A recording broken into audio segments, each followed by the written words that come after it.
Hey, how's it going, everybody? I am Dan Thompson with Claris Networks, and we are here for another edition of What's Up in Tech Business Edition. So today we are actually mourning the loss of an old friend, that friend being Windows XP. Microsoft has announced it is no longer going to be supporting the operating system, so it's time to say goodbye.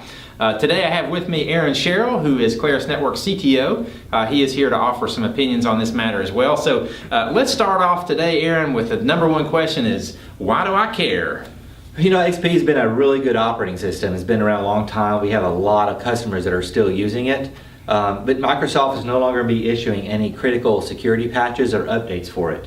They're moving on. Windows 7 is out. Windows 8, Windows 9 is just around the corner, the rumors are saying. So, moving forward, that's what everyone in the industry is doing. Whether it's the antivirus that you're putting on your computer, the applications that are on that computer, they're just not going to be supported. The operating system is not going to be secure because there's no longer be patches waiting for it.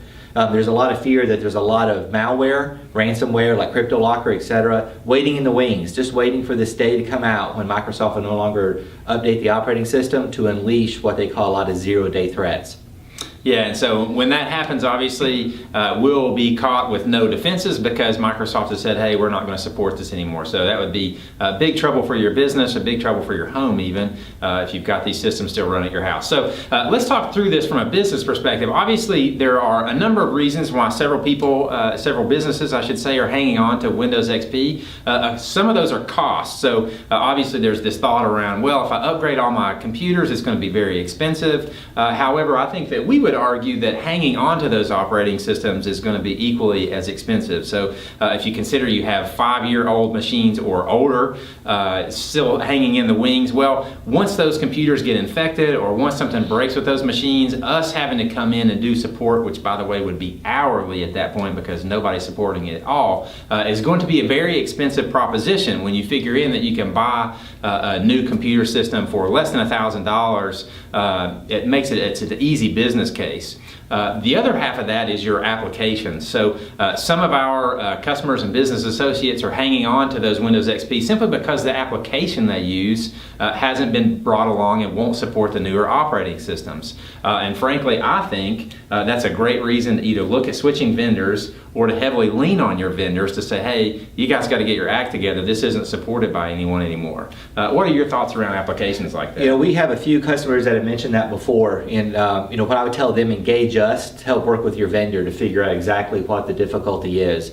There's many ways sometimes to get around why they're using XP in a Windows 8 environment, or we have a variety of different other methods to get around a lot of the shortcomings. So I'd say, hey, engage us, have us discuss the shortcomings or the difficulties in moving to the newer operating system with that app with the vendor, and let's see if we can get something creative. And sometimes you're going to get an application vendor say, well, hey, let's just isolate that system, we'll just stand it alone. Let's not even connect it to the internet. That's not a good strategy. There's still a lot of difficulties around that, not only just from a support and cost mechanism, but there's still a lot of risk involved. If that's such a critical piece of the application that you're running, we highly recommend that you get that upgraded. So another way to think about this is having a Windows XP machine on your network is similar to locking all the doors and windows of your house except for one and having a giant sign pointing at that door saying this door is unlocked. That's how hackers view your networks with a Windows XP machine. So finally, Microsoft has extended the deadline for the support of Windows XP until June of next year, that's 2015. What that means, though, is you'll be able to get virus signature updates for Microsoft Security Essentials and Microsoft Forefront. And that's really about it. There are some sketchy details around whether or not they'll do critical patches. It's our opinion, though, that you should just move on. Let's call that operating system done. Let's get those upgrades over and done with, and then you can move on without any worries of future deadlines.